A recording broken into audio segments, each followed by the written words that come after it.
I want to thank you all for coming tonight to share space with us. This is my 4-year-old. He's getting on stage. Hi. In this space, we challenge the norms, we speak truth to power, and we celebrate our achievements. I worked on the DJ program for Into Action with some incredible people, Sean Patrick, Bella Barco, and DJ Hapa. And together, we galvanized the DJ community in Los Angeles. Over 50 DJs came to support our work here at Into Action. And I just want to take a hot second to shout out a couple of them. We want to thank DJ Masha, who played our DACA programming. Masha's a dreamer. She was brought here from Serbia at 11 years old. And she came on this stage to represent, to advocate for herself, and we support her in this work. I also want to shout out Cut Chemist, who came here on Sunday night and blew our minds. He played 45 different versions of Impeach the President, 45 songs that sampled Impeach the President. Did you know, because he told me, so now I know, that 750 songs actually sample Impeach the President. It is the most sampled song of all time. And I also want to shout out Young One, who is 15 years old and came here as part of our teen town hall to DJ on this very stage. Now, tonight, we are very excited because, as you guys know, music is a very integral part of this movement. The activism world convalesces through music. This is how we are able to tell our stories. This is how we are able to access people through the art and the emotion of song. And tonight we are bringing some incredible people to the stage that are going to share with us their experiences. I would like to welcome the one and only DJ Hapa.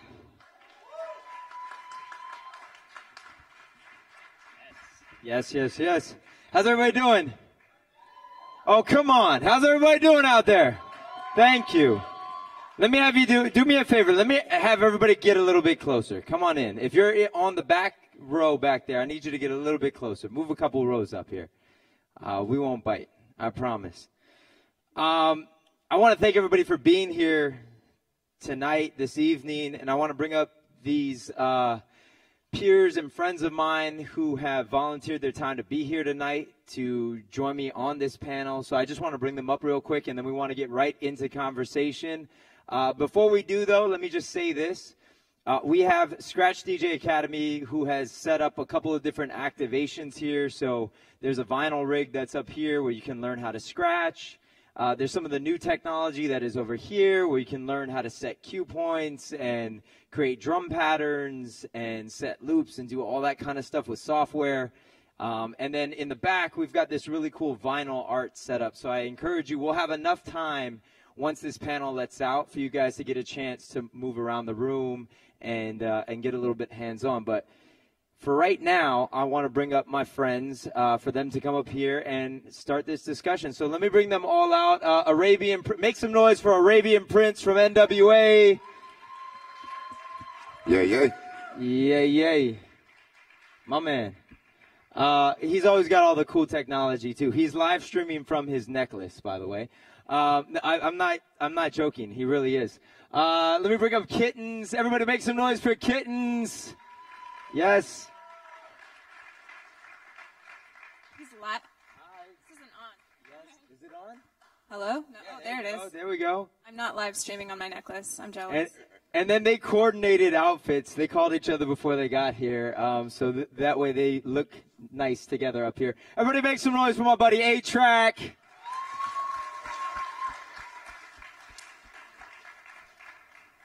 All right. Hey. All right. So we decided, I was talking to A-Trak a couple of days ago, and he expressed interest in wanting to be a part of this amazing event. And we were talking about what we could do, what kind of panel we could talk on or even create. And so we came up with this idea of the social power of music, a conversation amongst DJs. And so everybody on this stage is a DJ or a producer or a combination of those. And obviously music is our tool. This is what we use. This is our material that we use on a regular basis. So there's definitely a couple of things that came to my mind in terms of putting together this panel and speaking on the power of music. What is the first kind of thoughts that come to each of your minds when we say the social power of music? Is there a particular song that comes to mind? Is there a particular idea, a moment in time, anything like that? I would say just, I mean, any one of us who's a DJ has had experiences where we saw the way that music can bring people together who, for, you know, a plethora of other reasons might not be, you know, literally in the same room or experiencing the same moments. Definitely seen how music can help people cope with emotions and even deal with situations where they, you know, what they're feeling. Yeah, I mean, we all know how powerful music is, and how it serves as like a sort of social glue and a mobilizing tool. And I think even more so in recent years with the evolution of social media, there's also this added role where, as DJs, we're also in a position where we have a voice.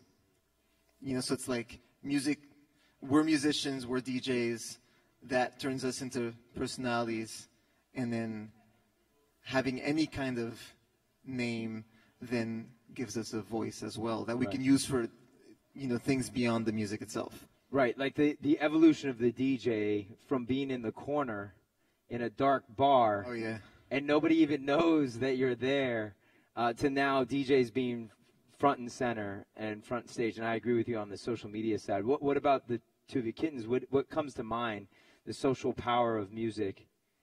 I mean, just jumping on the whole thing of DJs usually, or not usually, but prior to the last, I would say even like 3 to 5 years, they were in the corner, and that's kind of why I started. I've always been really uncomfortable in crowds, and so I was like, cool, I can be at a party, but not have to, you know, have lights on me and people caring about what I'm doing. I could just be there. But now it's like everyone's looking and everyone's listening in every way, and I think it's our responsibility as entertainers in general, because DJs are now, you know, we are front and center. We're at festivals. People are watching our social media. People are wanting to hear what we have to say outside of the music. And I think there's such a responsibility now to use our platforms for something meaningful and to inspire change and empower people and, you know, push progress. Nice. By the way, Kittens is playing Coachella. If you didn't know, congratulations on that. That's a huge Thank you. Arabian? I just think that music gives us freedom. It gives us power. So that's one thing that, you know, the government or people in general can't take away from us as DJs or artists or musicians. The fact that you can speak your mind through music. And that's always been the case since the beginning of time. Like, you know, you may not be able to get on the news or get in front of a bunch of people to speak your mind or talk about what you want to talk about, but through music you can. And you can do it in a way that you can excite people, you can entertain people, and at the same time get your, you know, point across. And, you know, like with NWA or even with, like, you know, Kanye West, Public Enemy, Kendrick Lamar, a lot of these artists, they entertain you, and at the same time, they're teaching and preaching. And sometimes people don't even hear the message because the music is so dope.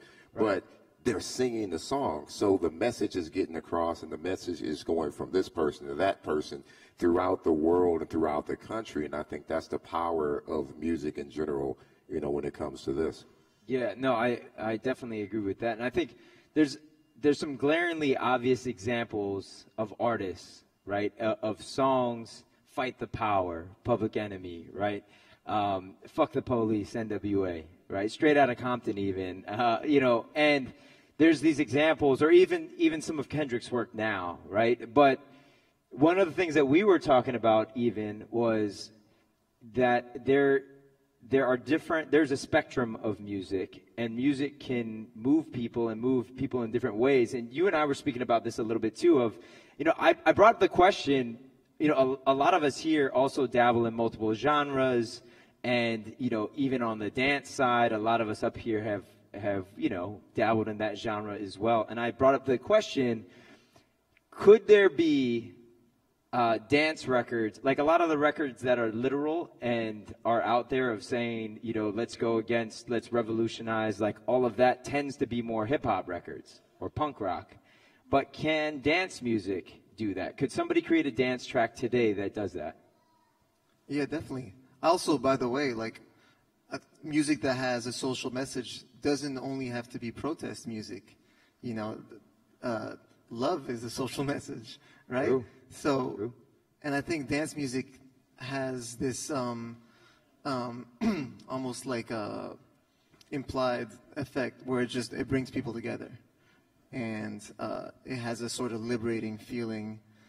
Maybe it goes through the groove and through dancing, but people feel liberated when they listen to dance music, and that, whether it be, putting a whole audience on an even keel, where it doesn't matter anymore, at least while they're at that party that day or that night, doesn't matter who's making what salary and who's dealing with hardships at home and who isn't and who's got such and such privilege or whatever. Everybody's experiencing that raw emotion on the same level.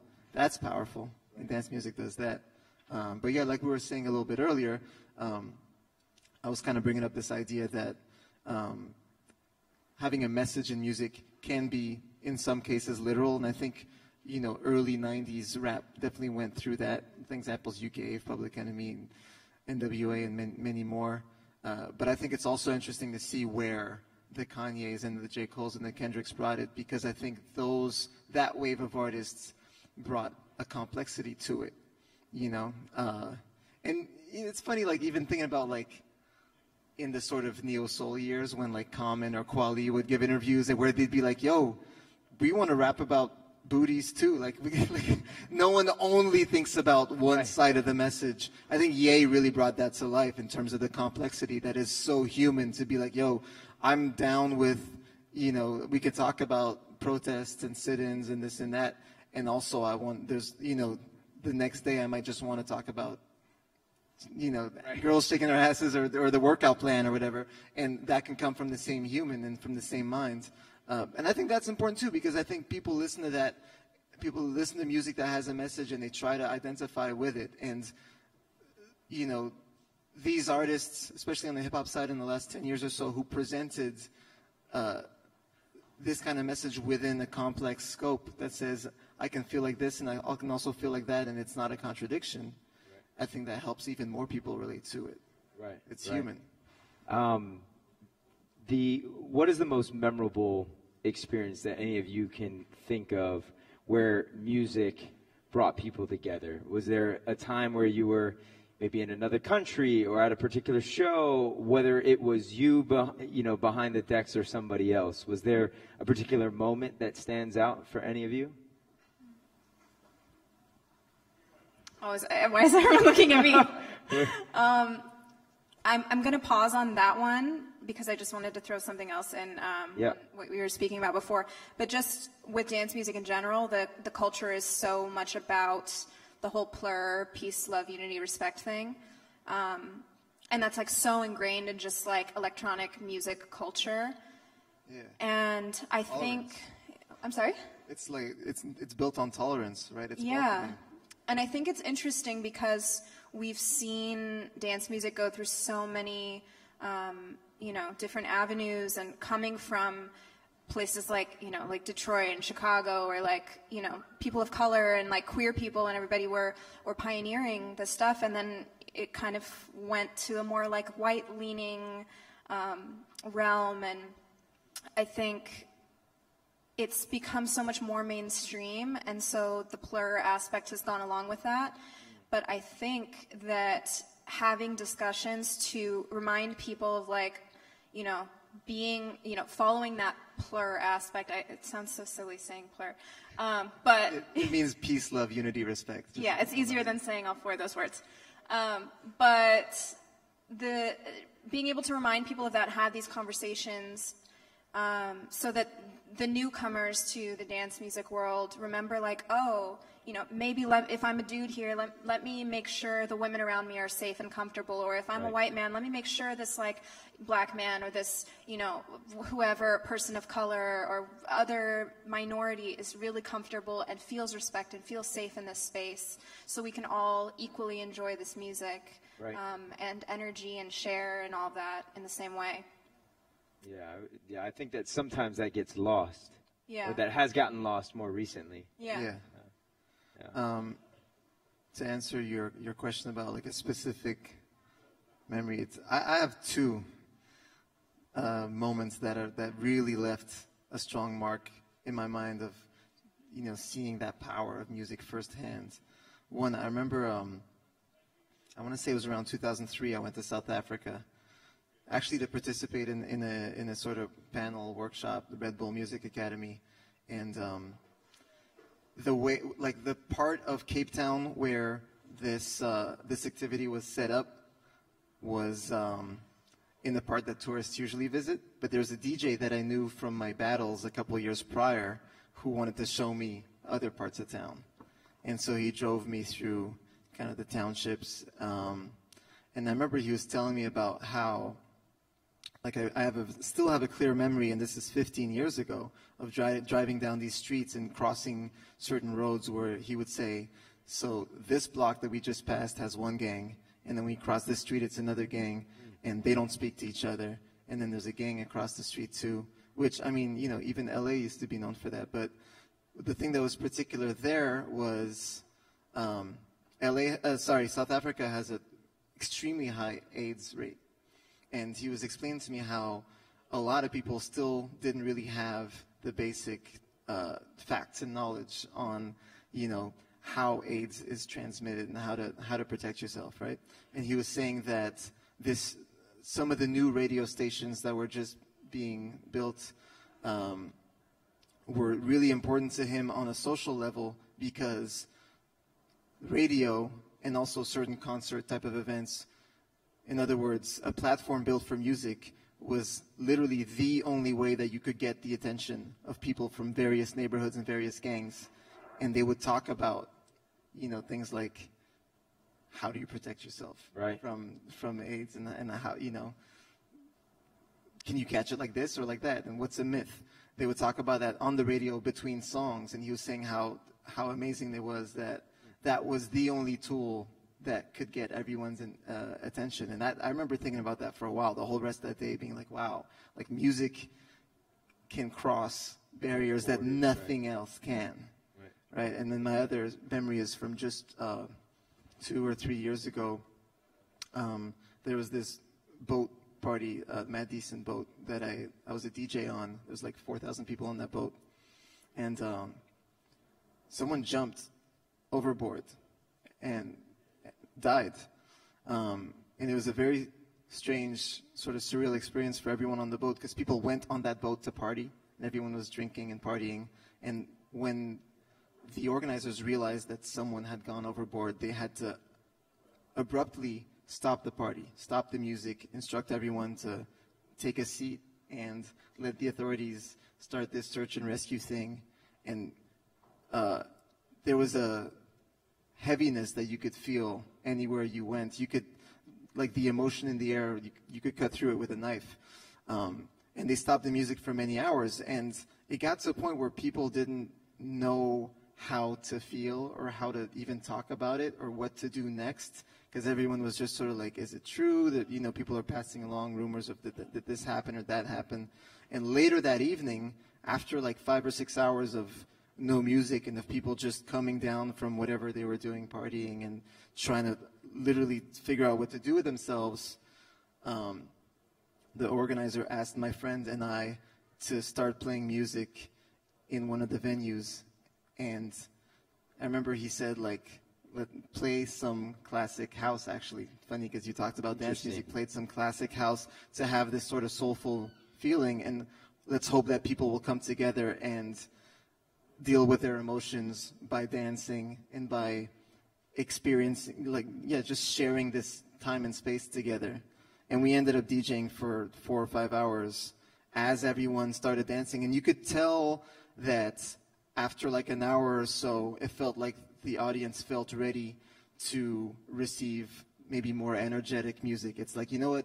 We're allowed to dance. We're allowed to, it's okay. Like, we feel, in the beginning, maybe they felt a little guilty to even get up and dance. And after a while, they were like, everyone was at that same point of like, okay, give us a little more, give us a little more. And you felt a whole room of, I don't know how many people go through these stages of emotions. And it's one of the most powerful things I've ever experienced in my life. Wow. Wow. Crazy.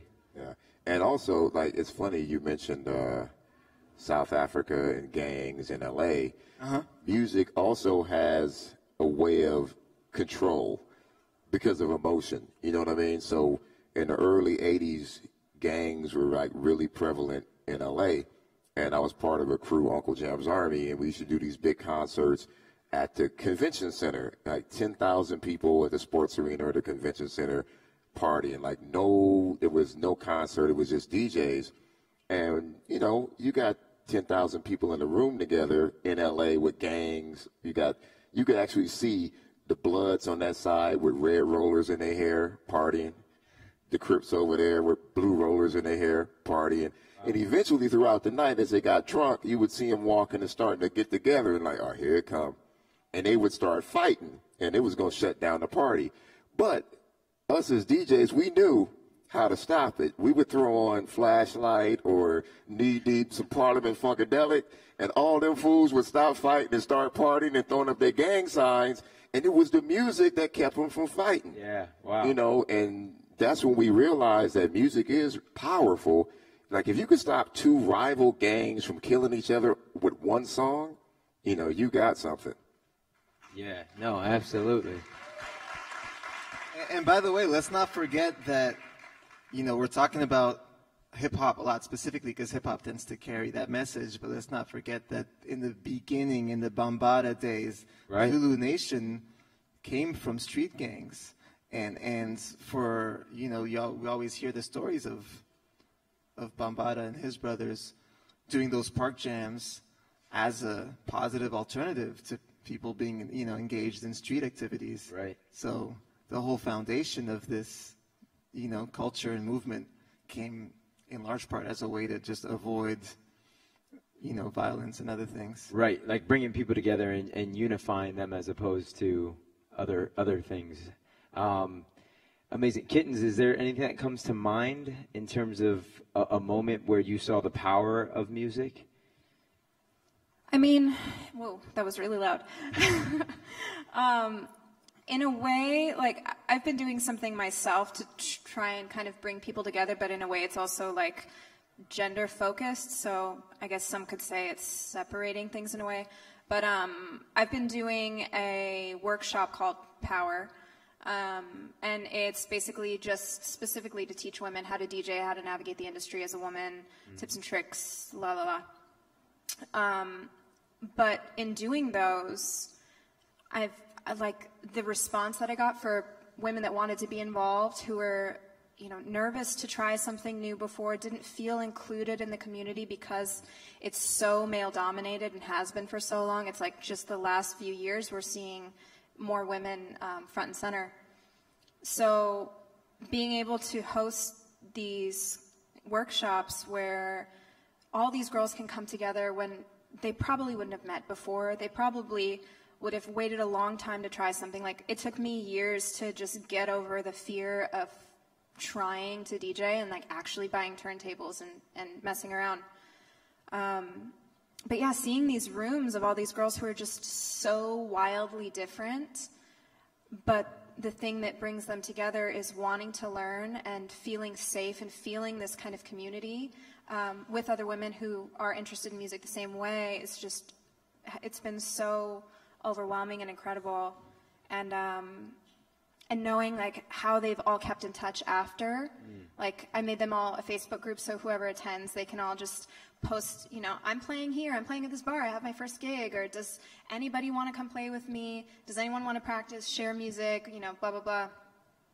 And it's like, there's this little micro community within the dance music community and within the DJ world that's growing, and I think providing strength and resources and support for people in whatever they want to do is important, but especially when it comes to music, to offer that so that there is a stronger sense of community within those, like, I don't want to say women are a niche, it's not, but, you know, for those more specific groups so that they can feel empowered to be more involved in the rest of the community as they grow. Yeah, no, I agree. Yeah, for sure. And I think what's amazing listening to you talk is just thinking about any one of those women who went to your workshop and who learned how to DJ and then started their first gigs. The effect that you're having on that person is more than literally just helping them learn how to DJ. It's helping them, you know, face any kind of fear or anxiety of facing a new challenge and having a new outlet in their life. So yeah, I mean, it's so much more than just, you know, doing your first DJ gig. Yeah, it's not just the skill stuff. No, it's not. It's really crazy. I mean, I've obviously been teaching for 15 years, and you know, we've had the academy for 15 years, and I think to see the impact that of these communities that get created and of the transformation that happens when people learn how to DJ, it's more than just learning a skill of mixing two songs together or being able to scratch a record back and forth or any of that. It really is, I literally can see the transformation from day one until the day that they're done and see them gain confidence, self-awareness, you know, for them to tap into this passion that means so much to them and to learn a skill set that then puts them in a category that most people don't know how to do. Like, and it brings them into a community then that I think we've done a pretty good job as DJs of fostering this communal aspect of, like, if you're a DJ, you can go to any country, message a DJ, and they will take care of you. They will take you around, they will show you the spots to eat, take you to the record store, all of those things, right? Yeah, that's amazing. And I think part of there's a romance to DJing as a craft because it's a non-traditional kind of form, right? Like before I started scratching and DJing, I tried to learn the piano for like 2 years or something, and it was all right, but I wasn't very good, and I gave up. And I remember what I felt when I first tried to scratch, and the fact that there were no rules, and that I could grab a record that has a saxophone sample and be a saxophonist for an afternoon. I could grab a record that has a guitar sample. I could grab a vocal sample. I could scratch a drum. I could do any of that. That made my mind explode, right? And I think the subversive side of the tools themselves, the turntable, which was made to play records, for the way that we've all grown to use it to create music, or samplers and drum machines that, you know, if you think of the context where hip-hop or, you know, the early house and techno were born, you know, the use of samplers and drum machines for people who couldn't afford to go pay for session musicians and, you know, made their own bare-bones version of that music. All of that, I think, is so subversive and it's only limited to the imagination of the person creating it. That has such a wonderful effect on the, you know, the creative person using it. Yeah, no, for sure. I think one of the reasons why I was particularly interested in hosting an all DJ panel up here also was to really challenge the notion that a DJ is a glorified jukebox.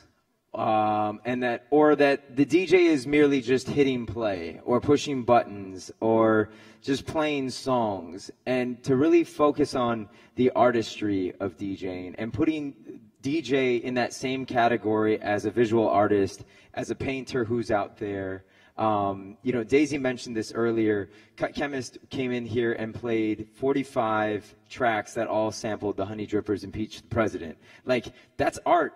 That is art in definition, you know. And I think to be able to have a panel in which we talk about this, I do want to empower those that are out there who maybe don't know much about what a DJ does, or those that are out in this audience that are DJs, of the power of the DJ as well. So can each of you kind of chime in a little bit about the DJ as an artist and what that means to you? Oh, wow. So, you know, for me, I'm probably the oldest DJ on the West Coast. Just kidding. But I've been doing this for, 38 years now. You know, music. Wait, how many? 38. 38 years? Yeah. He looks like he's 38 years old, by the way. Barely. So, you know, when I started, honestly, I think when we first started and that's how long that, it's crazy that the 1200 turntable's been around that long. You know what I mean? It's been around for a long time, but, you know, growing up in the hood, we knew nothing about them. We couldn't afford them. So the first turntable I ever had was, and y'all not old enough to know about this, but we used to have one of those big, like, furniture things. It was furniture. Like, it was speaker, it had a turntable, an 8-track in it, and you could close it and you could eat on top of it. Like, it was just a big piece. Yeah, I don't know. It's a big piece of furniture. I think mine was like Marantz or something like that, some old company, or Zenith. It was a Zenith. And I would sneak in there as a little kid and play records, and it was the same thing. It was before scratching, but you kind of would just grab the record and play with the record and manipulate it, and then you're like, I'm going to get in trouble because I'm scratching these records. Oh, here, let me cut this plastic piece off the inside of the record and just put it down so I could slide the record around. So that's kind of like how I started. And like you said, it became an art form. One, to do it when my moms couldn't catch me, and two, to, you know, just make little noises and little sounds with this one turntable. Then I figured out how to, like, play the record, and I have an 8-track in, so I would go play a record, and I try to switch over to 8-track and catch the beat on the start of the 8-track. And I had my little boom box, which I was pressing record, and I was trying to do, like, these crazy stop mixes with an 8-track, a turntable, in my radio. So that was art for me. You know, it was crazy. And now I'm here doing this, you know. Right. Anybody else? DJ as an artist. Well, I definitely didn't do any of that. But for me, like, I never really got into the scratching aspect of it as much. But to me, the art behind it is so much of it's fueled by the energy. I grew up dancing. I did, like, ballet, jazz, contemporary, up until, wow, that's a loud train, up until I was about 20 years old.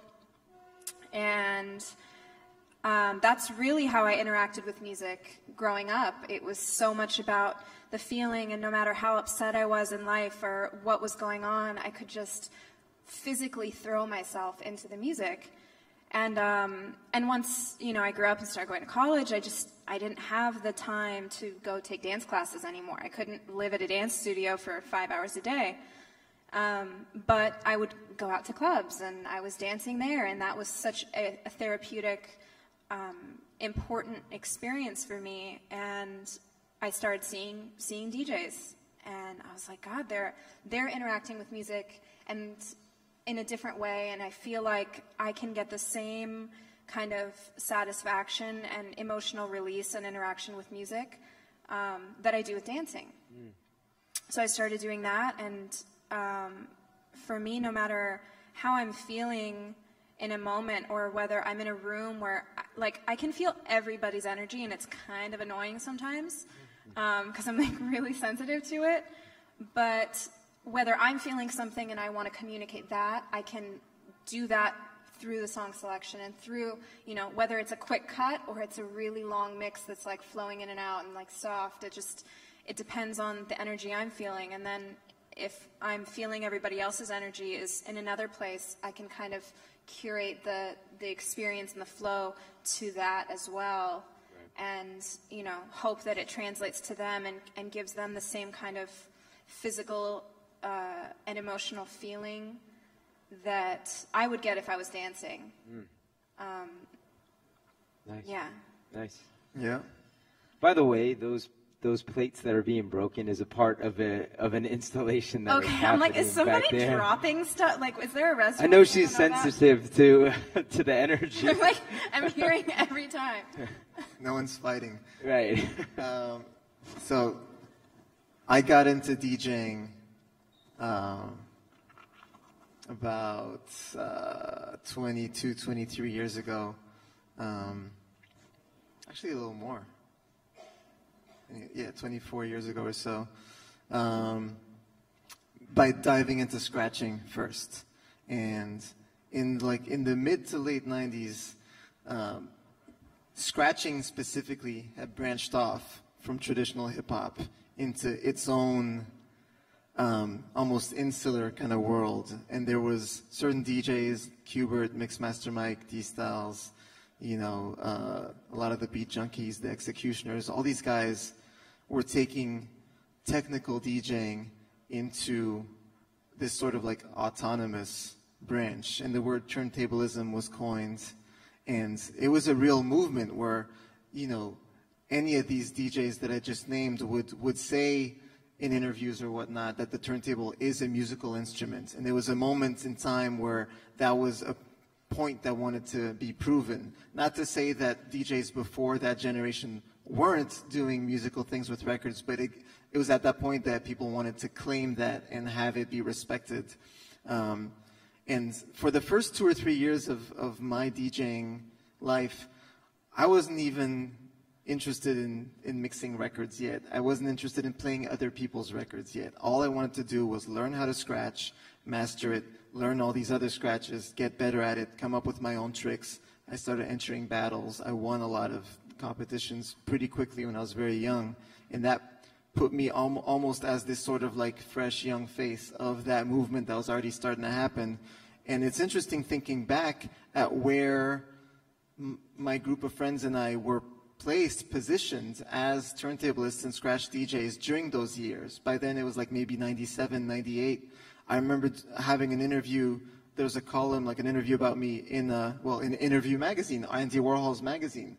I remember thinking back about that years later and being like, whoa, I was like 15 or 16 and they were talking about me in Andy Warhol's magazine. That's a trip. And like the same promoters and concert organizers that would book me and my friends weren't putting on regular club nights. They were booking very eclectic selections of musicians who were doing all types of experimental things. Another thing that I just remembered this past week, I was listening to the Fela Kuti records, and I remembered the first person to tell me about Fela Kuti was someone who had booked me for a scratching event in Toronto. And I was thinking like, wow, it's amazing to think back that when I was 15 or 16, the same person who would book me at a show was also bringing Fela. Like right. Scratch music and Afrobeat were comparable in terms of like, here are sort of, left field or just interesting outgrowths of music. So if you ask me if DJing is art, my whole DJ career was built on that. When I outgrew that, I got interested in learning how to play just a regular DJ set and, making people dance. The first couple of years for me was just like, how fast is my flare scratch? That's all I cared about. And I kind of went full circle because last year I organized, the Goldie Awards, which is my new DJ competition, which also has a category for producers where I'm trying to grab some of the general attention that's been given to DJs in recent years, especially after the whole EDM explosion, where more and more people in North America paid attention to DJs. I'm trying to take that energy and that attention and focus it on the most, skillful side of the art. And that's now going to be a yearly thing. So the Goldie Awards is like my new endeavor to bring the attention back on that very specific, technical, and artful side of DJing. Yeah. no. I think what's really interesting too, when I think about the art of DJing and DJs as artists, I also think back to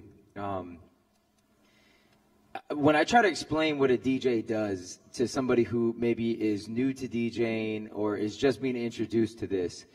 We are taking, oftentimes, the context in which you're seeing a DJ is mixing between two records, between two songs. And most of the time, those songs are songs that DJ did not necessarily produce or create or sing on or anything like that. But this idea of being able to choose songs that make sense together, that are cohesive, to also find, interesting points of intersection, is the same way somebody would go about creating a collage.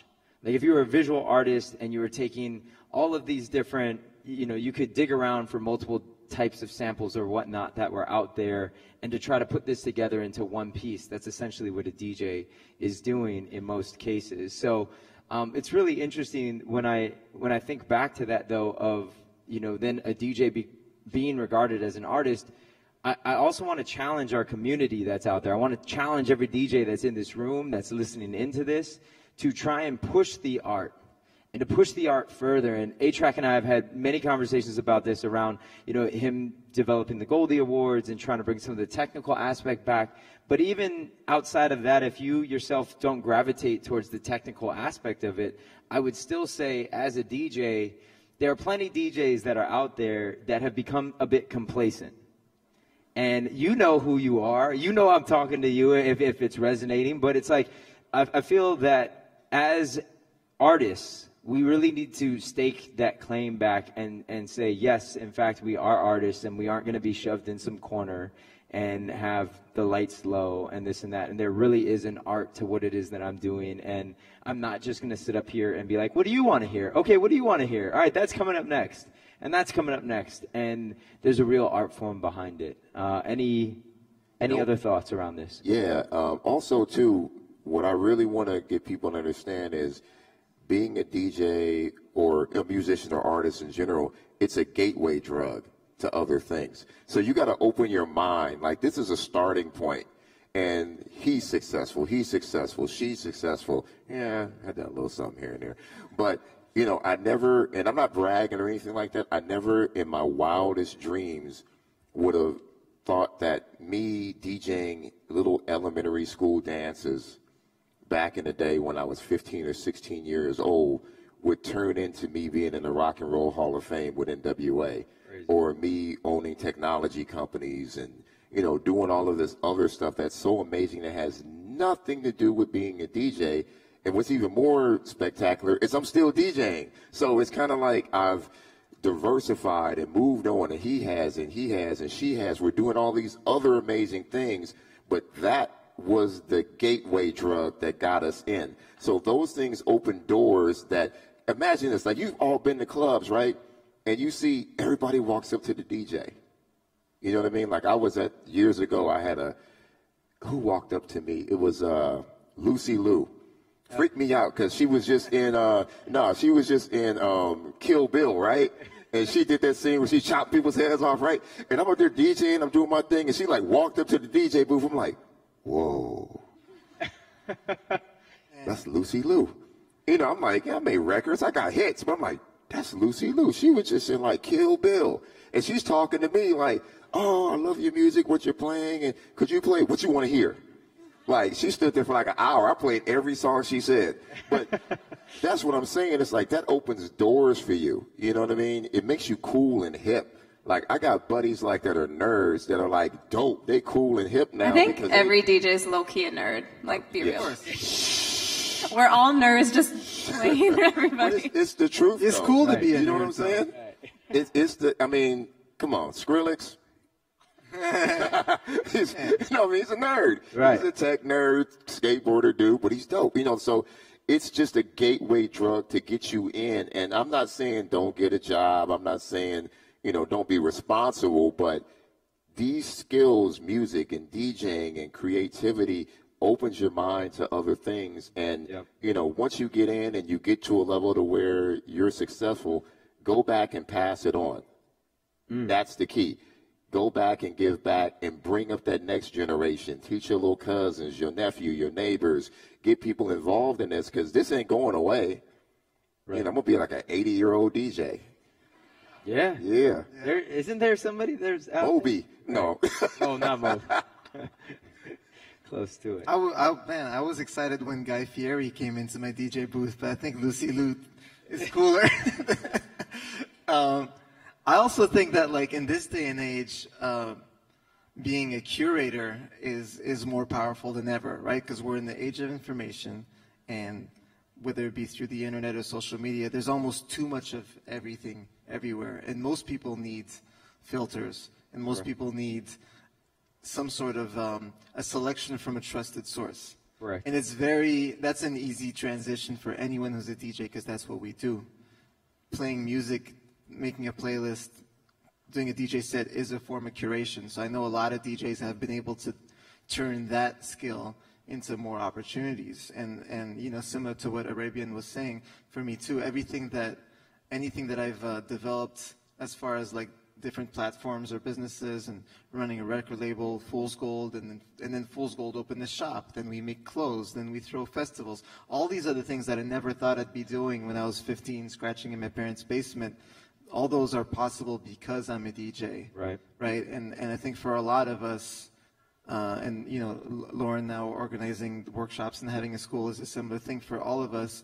The DJ role is like the nucleus of our identity, and we're able to add all these other, you know, multi-hyphenate things to Slashes. The bullet list just keeps going. Right. But it's possible to us because we have this DJ identity first. And you know, one thing that I was thinking about as we're talking also, and maybe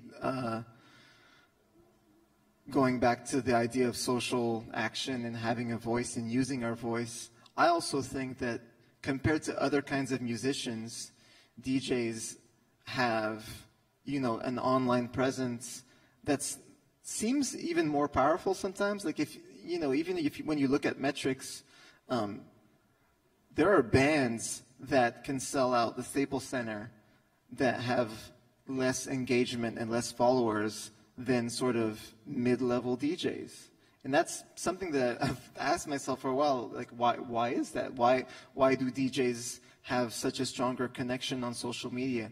My interpretation of that is, I think on social media, because the DJ is one person, and anyone who knows who we are knows who that person is. People know who they're getting. When they're seeing, you know, if any of us is stuck at a layover and tweeting about our flight delay, they know it's us personally. If you're following such and such band, is it the bass player?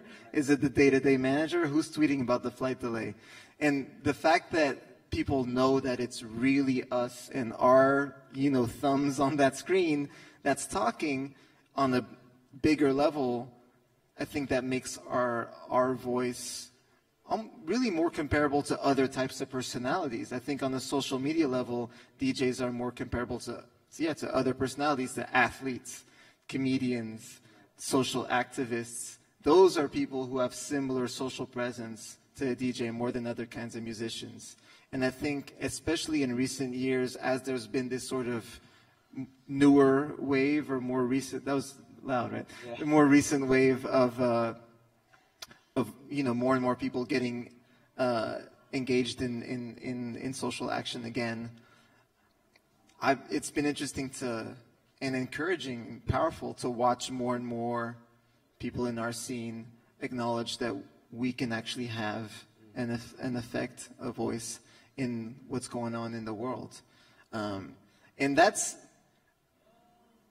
sometimes a bit more challenging of a transition than it can seem, because any DJ or any, you know, musician who chooses to speak about Trump or something, right, you're going to be faced with certain replies or comments where people will say, "We just need you to play music, man. We don't need you. We don't care about your opinion." There's definitely some of that reaction. There's definitely some people who say, "Don't talk to us about this. We just need you on stage playing records." Luckily, that's not, you know, those are exceptions. But, you know, any of us who sees those replies will think twice, will be like, is that true? Should I not speak about this? But, you know, I think people are more and more accustomed to, like we were saying earlier, the complex roles, you know.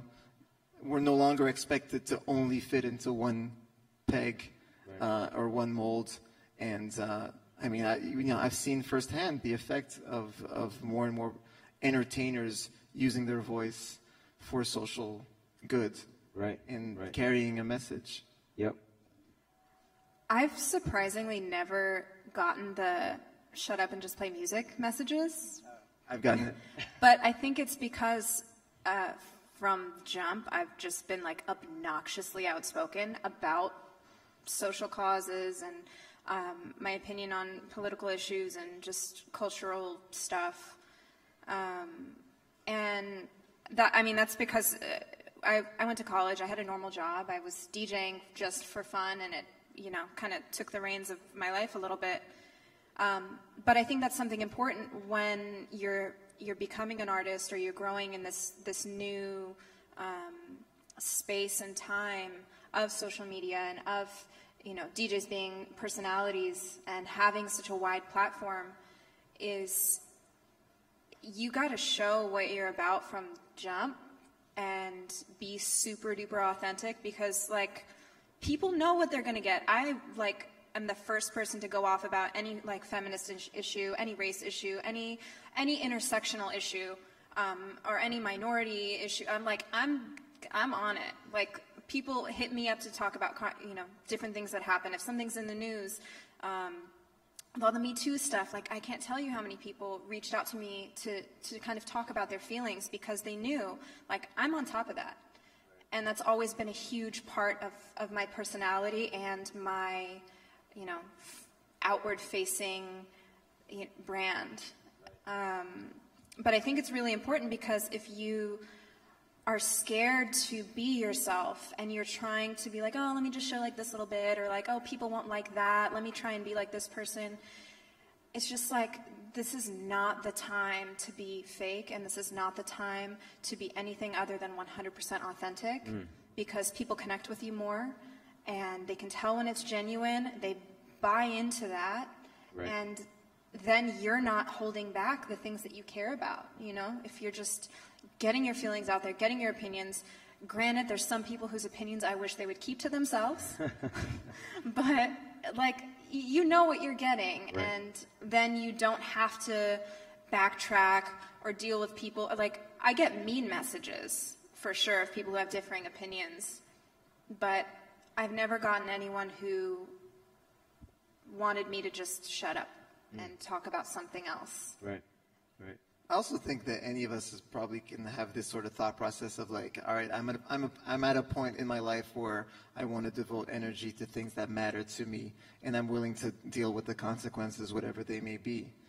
I've lost Twitter followers since Trump became president because I'm outspoken about it, and I'm totally fine about that. You know, luckily I didn't lose all of them, but you know, usually your followers steadily grow. Mine have gone down, and whenever I noticed that, I was like, meh. Like, do you want those anyways? No, exactly. Really? So there's definitely that. But by the way, not every DJ or musician has to be outspoken. It's at the end of the day, I do believe it's a choice. But we're here on this, you know, on this panel saying that power exists. Yes. And we can choose to use it, and it's it has reach. It has real reach. I think it's definitely inspired a lot of people within the community as well to have more of a voice and to grow and learn more about how to be more positive and how to use that power and how to use your voice in a way that can really help people. You know, like, a lot of people probably haven't thought about speaking out about these things, and we're just like, I'm just going to play music, that's all I do. And we're now in such a like wild political and social climate that it's kind of like you almost have to pick a side. Like, for sure. I can't imagine somebody having a neutral position on like 90% of the things that are happening in the world. So it's either like you have this position and you're like, you know what, I'm going to just say something about it. Or you're like, I don't want to be that person and get into it, I'm going to keep it to myself, which is fine as well. But it's nice that there's people who want to engage in this dialogue and share their opinions and share their views on these important moments. Yeah, I love it. I mean, that's why we're all here, and I mean, everybody who's in this room is of that same mindset and on that same wavelength. I'll let you take the final word here, and then we're gonna allow you guys to get hands-on some DJ gear. You know what? I'm just gonna keep it really short and sweet. Be responsible. Don't complain. Vote when you get old enough to vote. Seriously, because a lot of the complaints that everybody has about Trump and about, you know, who's in the government right now, it's because the people didn't vote. They just sat at home and complained about it. And if you go back and look, all of those people is like, oh, who I want to be in there is not, oh, yeah, I don't like Hillary. I'm not going to vote for so-and-so, so I'm not going to vote. Well, it's better to vote against who you don't want in there than not to vote at all. So next time around, if you're old enough, vote. Yeah, there we go. I want to thank all of these lovely DJs for being here on this panel. Can we make some noise for all of them up here? Artivist is the title that now you can add to your /artivist as well. Love a good slash. Yeah. Guys, we've got a couple of things set up here. We want to allow you guys to get hands-on. We have a lot of my friends that are here from Scratch DJ Academy to help with some of the hands-on instruction here. Again, if you're just getting in here, right here in front of us, we've got vinyl turntables. We can teach you some really basic Scratch